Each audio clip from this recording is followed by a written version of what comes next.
Waalaikumsalam warahmatullahi wabarakatuh.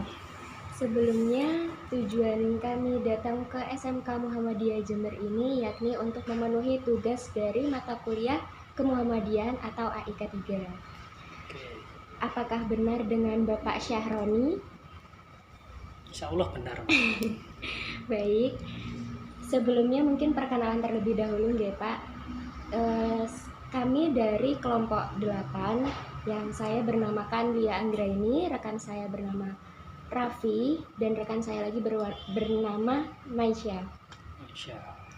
Baik, mungkin langsung saja kita mulai sesi wawancaranya ya Pak. Ya, silakan. Pertanyaan yang pertama yakni, bagaimanakah sejarah berdirinya SMK Muhammadiyah Jember ini? Sejarah berdirinya SMK Muhammadiyah Jember. Karena memang saya pribadi itu tidak terlibat langsung dengan berdirinya, karena ini berdiri saya baru berusia 10 tahun, jadi belum kerja di sini. Saya masuknya 2019, tapi cuma ada beberapa cerita dari guru-guru yang sudah senior di sini itu terkait tentang berdirinya SMK Muhammadiyah ini.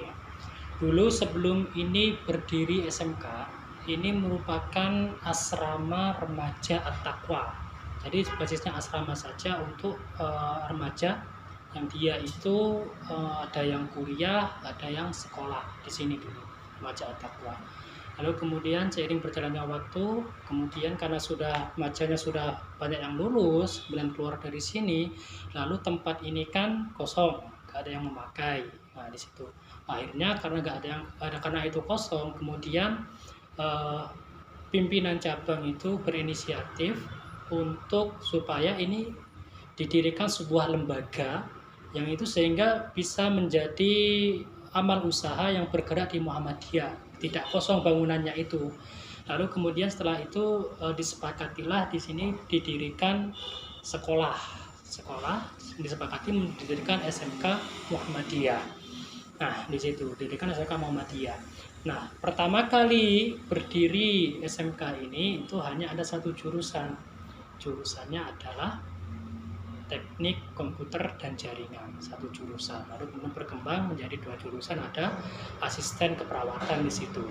Untuk cikal bakal berdirinya SMK ini yang sebelumnya asrama, kemudian karena kosong nggak ada yang menggunakan gedungnya, kemudian dibangunlah sekolah SMK Muhammadiyah di situ. Karena di sini ini kalau kita membaca sejarahnya itu banyak sekali, luar biasa sekali di sini. Jenengan dari Unmu kan? Iya. Nah, Unmu dulu sebelum dia di Karimata, kampus pertama itu di sini buka pertama kali mahasiswanya segitu. Lalu kemudian setelah itu pindah ke SMA Muhammadiyah 3 Unmunya. Mohon saya cerita sedikit ya. Pindah SMA Muhammadiyah 3, setelah itu pindah lagi ke Karimata karena ada dapat tanah wakaf, hingga sekarang sampai di sana. Tapi awalnya itu di sini di SMK Muhammadiyah. Setelah dia pindah kan kosong, kemudian dibangunlah sekolah SMK Muhammadiyah Jember. Nah di situ itu bagaimana SMK ini berdiri, karena di jatuh bapak supaya bangunannya itu gak kosong dan bisa ditempati itu. Lalu pertanyaan selanjutnya yakni, apa alasan sekolah ini mendirikan di Jalan Panglima Besar Sudirman ini ya Pak? Ya sebenarnya ini tidak didirikan di jalan ya, di pinggir jalan didirikannya ya. Ya di pinggir jalan. Kenapa alasannya didirikan di Panglima Besar Sudirman? Tadi dahulu saya sampaikan kan di situ. Karena ini tanah kosong. Kebetulan tanahnya ini ada di Jalan PP Sudirman. Lah kalau di jalan Ahmad Yani beda lagi nanti Ahmad Yani namanya kan di situ. Karena ini PP Sudirman, maka ya itu alasannya. Karena tempatnya memang tempat bangunannya, tempat tanahnya itu ada di sini, ya sudah ya kita tempati di sini. Gak mungkin bangunannya di sini, sekolahnya kemudian di alun-alun, kan nggak mungkin ya, makanya di sini. Nah itu Pak. Baik, lalu selanjutnya yaitu bagaimana tanggapan masyarakat sekitar dengan berdirinya SMK Muhammadiyah Jember ini Pak?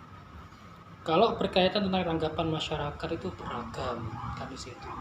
Tapi karena di sini kanan kirinya itu gak terlalu banyak ya tetangganya, karena memang mepet di sini itu, jadi sedikit warganya yang ada di sini. Karena pinggir jalan, belakangnya itu sungai.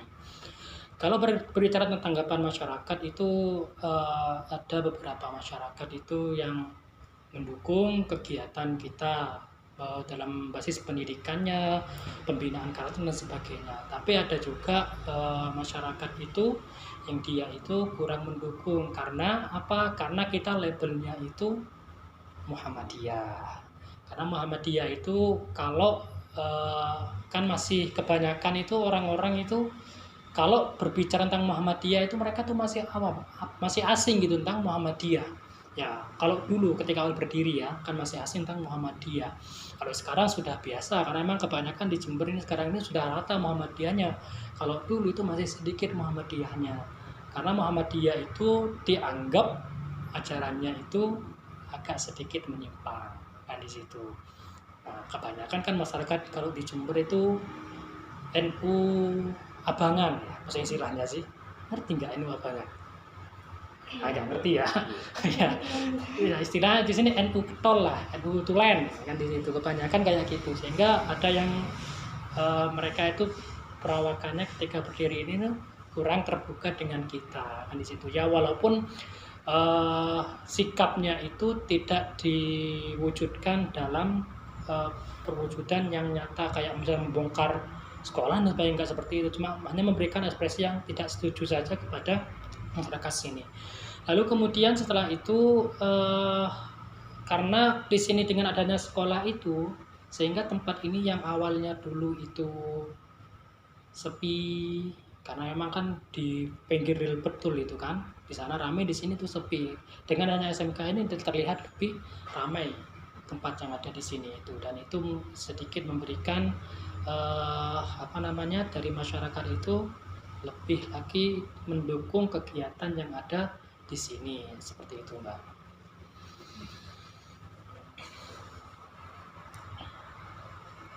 Lalu untuk selanjutnya itu bagaimana SMK Muhammadiyah Jember ini menerapkan nilai-nilai kemuhammadiyahan?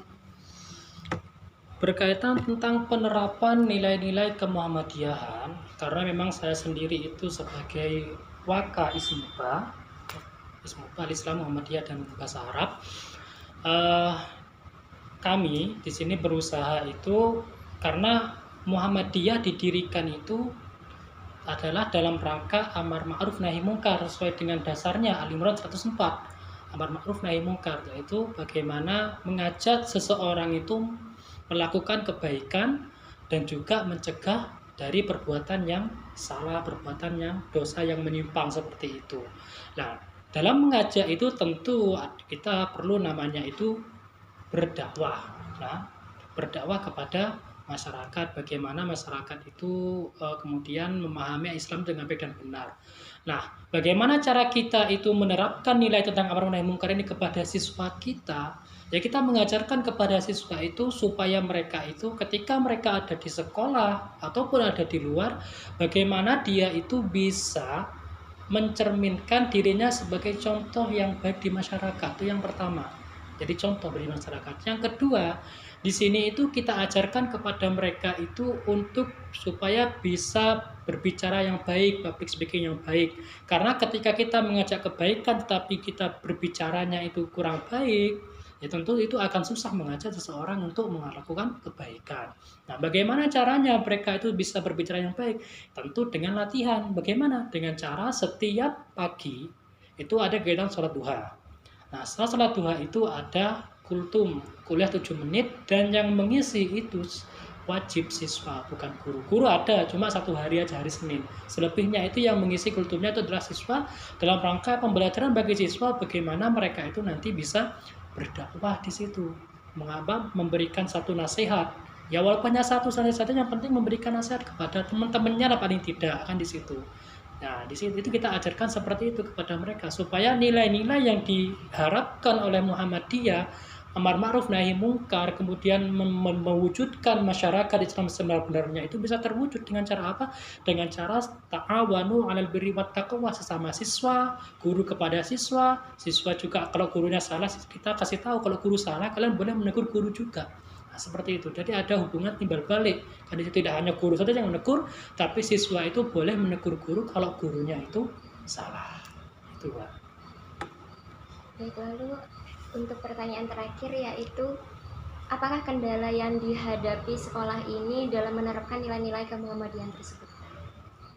Tentu kalau berbicara tentang kendala menerapkannya itu yang pertama karena memang yang masuk siswa yang masuk ke SMK itu kan majemuk bermacam-macam keluarga. Tapi rata-rata itu memang keluarga, ada yang broken home keluarganya, ada yang memang dia tuh keluarga itu dari segi ekonominya di bawah rata-rata, sehingga pola pikir anaknya itu beragam juga. Kebanyakan mereka itu ketika mereka diajak untuk melakukan kebaikan itu agak susah kan di situ. Ini kendala bagi kita sebenarnya karena kita menerima siswa itu yang seperti itu, berbeda dengan yang lainnya. Yang lainnya diseleksi, kalau nggak sesuai dengan kriteria ya nggak masuk kan di situ, sehingga mengarahkan mudah kalau seperti itu. Sedangkan kita nggak seperti itu. Konsepnya kita itu bagaimana mereka itu yang tidak mampu sekolah, mungkin dari segi ekonominya bisa sekolah, kemudian mungkin dia di keluarga bermasalah sehingga dia tidak mau sekolah, ya kita ajak untuk bersekolah di sini. Lah, dengan input data siswa yang seperti itu tentu di dalam pengarahannya itu perlu ekstra. Nah, ini yang kekurangan kita di situ. Kendalanya di situ, susah mengajak mereka. Bahkan kita sedikit demi sedikit tetapi merubahnya itu, tapi gak signifikan, perlahan-perlahan seperti itu. Terutama dari gaya bicaranya paling tidak, kemudian dari segi sikapnya dan sebagainya itu. Ini kendala yang luar biasa. Ya ini yang harus yang kita pikirkan bersama sampai sekarang itu ya apa, anak-anak di sini itu ketika mereka keluar dari sini itu paling tidak ada perubahan dari segi sikapnya di situ. Walaupun kendalanya itu luar biasa. Disuruh ke kanan mereka itu akan ke kiri, disuruh masuk mereka keluar, disuruh keluar mereka masuk. Nah itu siswa kita di situ agak kesulitan kita ya, walaupun kita masih menerapkan ada punishment dan sebagainya, tapi masih ada aja siswa itu yang mereka itu ketika diberikan peraturan seperti ini mereka itu jarang mentaatinya. Dan situ kenapa? Karena kita tahu kondisi di keluarganya seperti itu, ada yang broken home. Karena kalau sudah broken home itu akan berpengaruh, ini psikologi kan tahu kan, kalau orangnya broken itu akan berpengaruh kepada pola pikir anaknya di situ nantinya, yang nakal, yang bagaimana, dalam rangka apa? Dalam rangka mencari perhatian sebenarnya, maka dia nakal yang di situ. Nah itu yang menjadi kendala bagi kita dalam menerapkan nilai-nilai itu, masih belum optimal di situ ya, walaupun sebagian sudah bisa, tapi secara target yang kita inginkan itu masih belum tercapai secara optimal karena tidak seluruh siswa itu mampu menerapkan nilai-nilai yang ada di Muhammadiyah itu sendiri.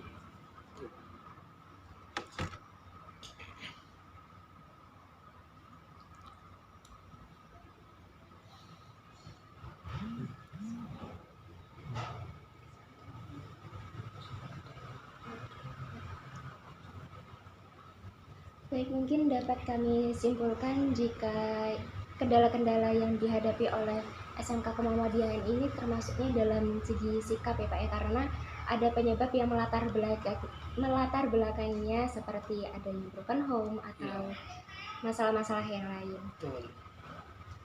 Dan kegiatan sesi wawancara pada hari ini alhamdulillahnya telah selesai. Mohon maaf jika ada kesalahan atau kekurangan dari kami, dan terima kasih karena Bapak sendiri telah meluangkan waktu. Baik, wassalamualaikum warahmatullahi wabarakatuh. Waalaikumsalam warahmatullahi wabarakatuh.